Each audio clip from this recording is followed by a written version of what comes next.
మీరు 45 సంవత్సరాలు కమ్యూనిస్ట్ పార్టీలో పనిచేసి ఎందుకని మీరు కమ్యూనిస్ట్ పార్టీని వదిలేసి బయటకు రావాల్సి వచ్చింది?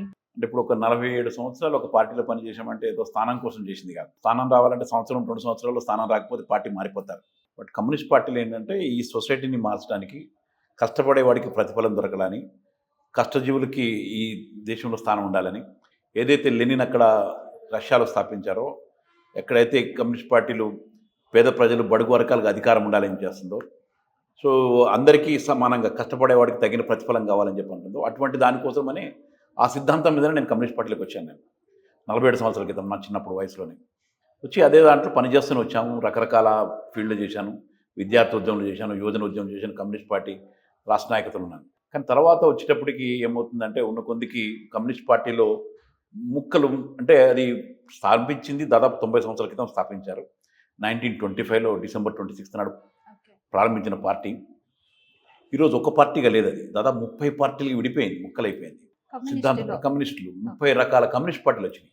ప్రధానంగా సిపిఐ, సిపిఎం, తర్వాత నక్సలైట్ గ్రూపులు చాలా ఉన్నాయి. సిపిఐ ఎంఎల్ ఉంది, ఎస్యుసిఏ ఉంది, చాలా రకరకాల పార్టీలన్నీ వచ్చేసినాయి. దాంట్లో చిన్న గ్రూపులు, పెద్ద గ్రూపులు, లింపియా గ్రూపు, వార్డ్ గ్రూపు, గణేష్, రకరకాల గ్రూపులన్నీ వచ్చేసినాయి దాంట్లో.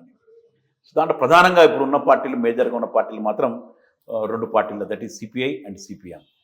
ఇక్కడ ఏంటంటే వీళ్ళందరూ చెప్పే సిద్ధాంతం ఒకటే, అందరికీ ప్రజలకి ఇవ్వాల్సిందని, కానీ ఆచరించే పద్ధతి వేరులోగానే ముక్కలు అయిపోవడం జరిగింది. దాంట్లో కమ్యూనిస్ట్ ఉద్యమం నీరు గారిపోయింది. ఒక టైంలో పార్లమెంట్లో 60, 50, 60 సీట్లు అన్నీ కలిపి ఉండేది.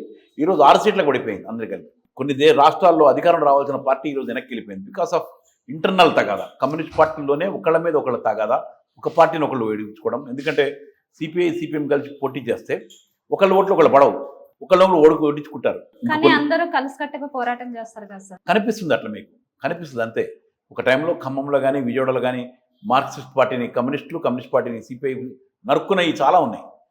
మీకు వేరే కాంగ్రెస్ వాళ్ళు ఒకటి ఏమంటారంటే కమ్యూనిస్టులు మేము ఓడించక్కర్లేదు, వాళ్ళు ఓడించుకుంటారని చెప్పి. ఎందుకంటే సిపిఐ ఓటు సిపిఐ కూడా, సిపిఐ ఓటు సిపిఐ. ఈ రోజు కూడా అంతే, ఈ రోజు కూడా ఏదో కలిసి 11 పార్టీలు 10 పార్టీలు ఉన్నట్టుగా కనపడతాయి, కానీ ఒక్కళ్ళు ఒక పార్టీకి ఏరు. మోర్ ఓవర్ ఇంకా జరిగిపోయింది ఏంటంటే, మీరు అన్న పాయింట్లో వచ్చేస్తాను నేను, జరిగింది ఏమంటే దీంట్లో కొత్త తరం రావడం మానేసేసింది. ఎందుకంటే అంతకుముందు ఒక టైంలో చూపించగలిగేవాళ్ళం, ఆల్టర్నేట్ మేము వస్తున్నాం, ఎర్రకోట మీద ఎర్ర జెండా ఎగరేస్తాం, ఆల్టర్నేట్ మేమే అని చెప్పుకునే దశ నుంచి ఈరోజు అడుక్కుని ఒక సీటు తీసుకునే స్థాయికి వచ్చింది పార్టీ. అంతకుముందు డిక్టేట్ చేసే స్థాయి ఉండే. ఇందిరాగాంధీ ఉన్నప్పుడు మేము కమ్యూనిస్ట్ పార్టీలు ఏది చెప్తే అది ఇంప్లిమెంట్ జరిగినాయి.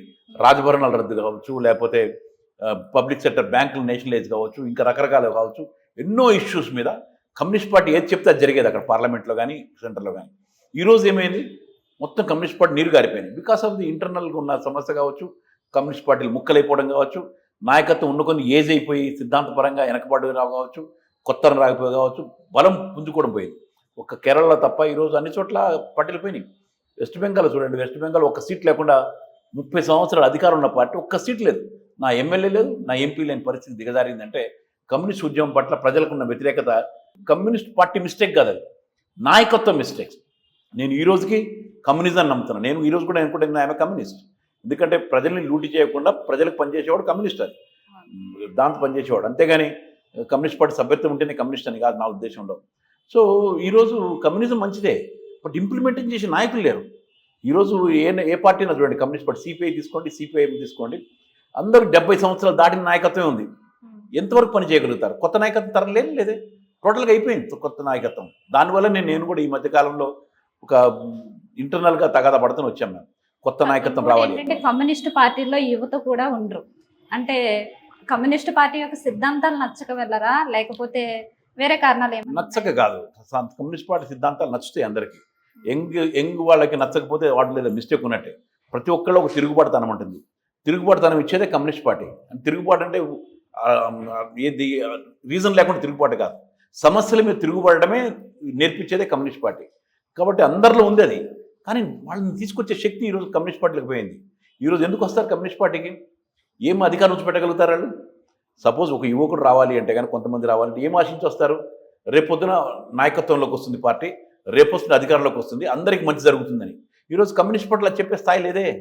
ఈరోజు కమ్యూనిస్ట్ పార్టీలు మేము అధికారంలోకి వస్తాము, మేము ఇంత ఇవ్వగలుగుతామని స్థాయి లేదు. మాకు ఒక సీట్ కావాలి అని అడుక్కునే స్థాయికి కమ్యూనిస్ట్ పార్టీలు దిగజారినాయి. ఈరోజు ఒక సీట్ కావాలని రిక్వెస్ట్ చేసుకుని బతిమాలుకుని అడ్జస్ట్మెంట్ చేసుకుని ఒక సీట్ తెచ్చుకునే స్థాయికి పడిపోయినాయి.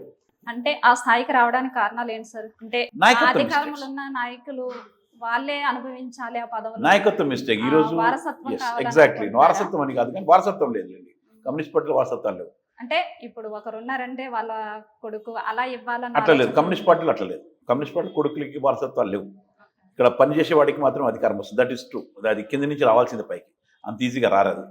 ఇప్పుడు కూడా అంతే, అది అంత సిస్టమ్ కాదు. అదే సమస్యతోటే వృద్ధులు అంటే ఏజ్ బార్ అయిపోయిన వాళ్ళు కూడా ఉండడం ఎక్కువైపోయింది. ఒక్కొక్క సెక్రటరీ 20 సంవత్సరాలు, 30 సంవత్సరాలు, 15 సంవత్సరాలు ఉండి కింద నాయకత్వాన్ని ప్రమోట్ చేయడం తగ్గిపోయింది. నీకు యంగ్స్టర్స్ రావడం ఆగిపోయారు. నేను చెప్పిన కదా, యంగ్స్టర్స్ రావాలి అంటే కానీ వాడికి ఒక ఆశ ఉంటుంది. అధికారంలోకి వస్తే ఇది చేయగలుగుతాము, నేను అధికారంలోకి వస్తే ఇది చేయగలుగుతాను, ప్రజలకు ఇవ్వగలుగుతాము అన్నది ఆశలు పోయినాయి. ఇంతకుముందు చెప్పాను నేను, కమ్యూనిస్ట్ పార్టీ ముక్కలైపోయినాయి. ఒకే కమ్యూనిస్ట్ పార్టీకి ఉండుంటే కనుక ఈరోజు అధికారంలో ఉండేది బీజేపీ వచ్చి ఉండేది కాదు. ఇట్స్ ఫ్యాక్ట్ నేను చెప్పేది. ఒక్కటే పార్టీగా ఉండుంటే బీజేపీ ఆటలు సాగి ఉండేవి కాదు, అసలు బీజేపీ పుట్టుండేదే కాదు. Because of failure of the communist parties. Left parties ముక్కలైపోయి 1964లో ఒక ముక్క, 1962, 64, 67, 69 ప్రతి 2 సంవత్సరాలకి ముక్కలైపోయి ఈరోజు నిన్న మొన్న కూడా ఎస్సీసీ మన ఈ కొత్త గ్రూపులో పుట్టుకొచ్చినాయి. నిన్న మొన్న కూడా పుట్టుకొస్తూనే ఉన్నాయి. ఎవరు కొత్త తరం కాదు, పాత ముసలి నాయకత్వమే ముక్కలైపోతా ఉంది. ఇంకా కొత్త తరం అయిపోయింది. కొత్త తరం వస్తున్నారు, పోతున్నారు, కొద్దిగా వస్తున్నారు. ఆ రోజుకి కొద్ది రోజులకు వస్తున్నారేమో కానీ, బట్ కొత్త నాయకత్వం రావడం ఆగిపోయింది. దీన్ని చూసిన తర్వాతనే నేను పార్టీలో మార్పులు చేద్దాం ప్రయత్నం చేశాం. కొత్త తరం రావాలి, మనం కాదు మన పక్క నుండి పని చేద్దాం, కొత్త తరాన్ని తీసుకొద్దాం, ప్రమోట్ చేద్దాం అంటే నాయకత్వం పెద్ద సిన్సియర్గా లేకుండే. అందువల్ల నేను అందులో ఒకటి కామారెడ్డి అంటే కమ్మారెడ్డి, మా దగ్గర గ్రూప్ అదే రియాలిటీ. నేను దాచిపెట్టేది ఏం అవసరం లేదు. అది ఒక సినిమాలో కూడా చెప్పారు. అది కామారెడ్డి అంటే ఏంటంటే కమ్మారెడ్డి అంటారు. మా దగ్గర కమ్మారెడ్డి తప్ప వేరే నాయకత్వంలోకి రావడానికి అవకాశాలు లేవు. వాళ్ళకి ఎవరైతే జోకుతారో వాళ్ళు మాత్రమే నాయకత్వం ఉండే పరిస్థితి అక్కడ ఏర్పడింది. అది మార్పు రావాలి, ఇంక్లూడింగ్ సిపిఎం అండ్ సిపిఐ. నేను 2 పార్టీలు కూడా చెప్తున్నాను. వేరే పార్టీలు కూడా అంతే, అగ్రనాయకత్వమే ఉంటుంది. ఏమనంటే స్థాయి లేదు అంటారు. కింది వాడికి నువ్వు స్థాయి కల్పిస్తేనే కదా స్థాయి వచ్చేది. స్థాయి కల్పించరు, నొక్కి పడేస్తున్నారు. సో వాళ్ళే నాయకత్వం ఉంటారు, వాళ్ళే ఎమ్మెల్యేలు అవుతారు. సో దానివల్ల ఈరోజు ఏమైందంటే కొత్త నాయకత్వం రావడం పూర్తిగా ఆగిపోయింది. ఏదో కింద స్లమ్ ఏరియాలు, గుడిసెలు వాళ్ళని తీసుకుని మూమెంట్ నడుపుకుని వెళ్ళటం తప్ప ఈరోజు అది చూసిన తర్వాత ఇంటర్నల్ ఫైట్ చేశాను నేను. ఆ తర్వాత అనిపించింది ఏంటంటే కేజ్రీవాల్ గారు ఆయన ఎర్ర జెండా పెట్టలేదు, నా మార్క్సిజం చెప్పలేదు, నా లెనినిజం చెప్పలేదు, లేకపోతే ఇంకేది పడికట్టు పదాలు చెప్పకుండా ప్రజల సొమ్ముని ప్రజలకు ఇస్తాను, ప్రజల సొమ్ము ఇవ్వాల్సిందే, అవినీతి వ్యతిరేకంగా పోరాటం చేయాలి, కష్టజీవులకి అధికారం రావాలి, ప్రతి కామన్ మ్యాన్ కూడా అధికారం రావాలి అన్న సిద్ధాంతం, అది కమ్యూనిజంలో ఉన్న సిద్ధాంతమే. అది ఆ సిద్ధాంతం మీద పనిచేస్తున్న ఆయన చూసిన తర్వాత అనిపించింది